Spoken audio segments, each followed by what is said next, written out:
diploma o diskarte? Ang dami kong mga natatanggap na tanong dyan about sa diploma o diskarte. Ito para sa akin man, riltukan lang. Sana wag kayo masaktan. Code M. Code M. Bakit?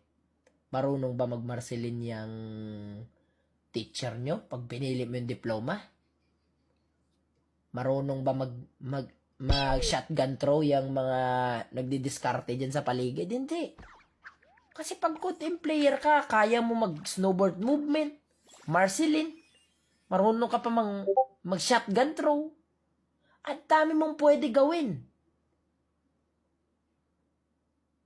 Kasi kahit pagsamahin mo yung diploma at diskarte na tao, pag tinamaan niya ng SMRS ko, one hit yan. O pag sinatgan ko yan, one hit yan.